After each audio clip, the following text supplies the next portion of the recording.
Phone కొంచెం వెనకపోతుంది.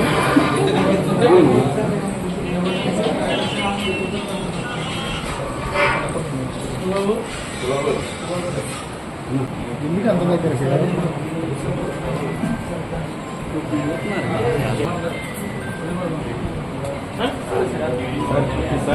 కూడా కొంచెం పక్కరండి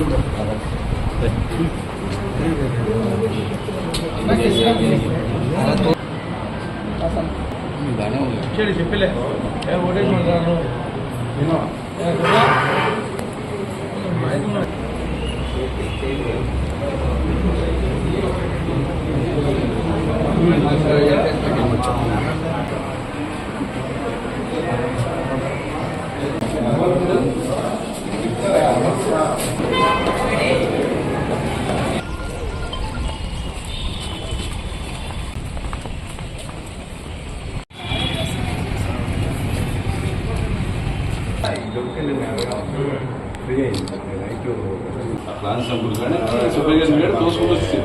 డబ్బులతో మనం వెళ్ళినప్పుడు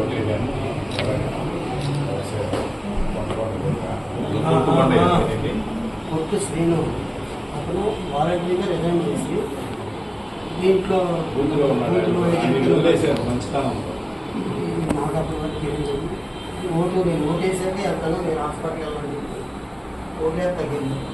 అందరికీ దండం పెట్టి నమస్కారం అన్నా, ఈ రౌడీ పరిమాణం చూడండి, మీకు ఎలా కాస్తుందో, నేను ఎంతమందితో దెబ్బలు చెప్తానో మీకు తెలుసు. నాకు 50 సంవత్సరాలు ఎవరినైనా ఎక్కడైనా కొట్టాను, ఇలా కొట్టి కొట్టాను, ఓటేసి చెప్తాను, మీరు ఆలోచించి ఓటు వేసుకుని అన్నారు.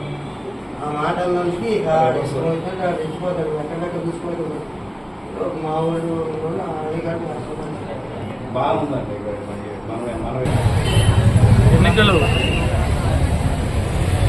సజావుగా జరిపించడానికి ఎన్నికల కమిషన్ కూడా ఎంతో కష్టపడాల్సినటువంటి పరిస్థితి వచ్చింది. తెలుగుదేశం, జనసేన, బీజేపీ నాయకులు రాష్ట్ర వ్యాప్తంగా ఎంతో తెగించి పోరాడినటువంటి మా నాయకులకి, మా కార్యకర్తలకి, ప్రతి ఒక్కరికి కూడా హృదయపూర్వకంగా ధన్యవాదాలు తెలియజేస్తున్నాం.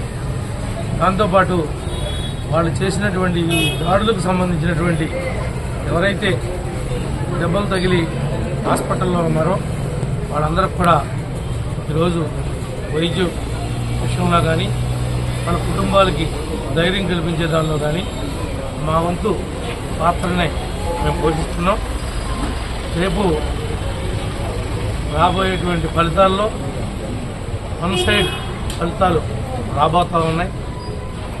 ప్రపంచంలో ఉన్నటువంటి అన్ని దేశాల నుంచి కూడా ఈ జగన్ను తరిమి కొట్టాలని చెప్పి ఇక్కడికి వచ్చి ఓటేసీలు కూడా సందర్భాలు. మరి అలాంటి వారందరినీ కూడా రుణం తీర్చుకోలేము. హైదరాబాద్ నుంచి కానీ, ఇతర ప్రాంతాల నుంచి కానీ ఏదో ఒక జాతర మాదిరిగా జనమందరూ కూడా రావటం, ఇంత పెద్ద ఎత్తున పర్సంటేజ్ నమోదు చేయటం మరి ఒక చరిత్ర ఇది.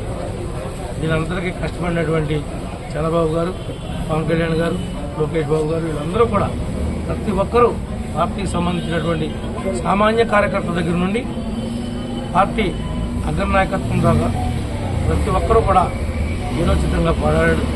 ఆ ఫలితాల్ని రేపు చూడబోతా ఉన్నాం.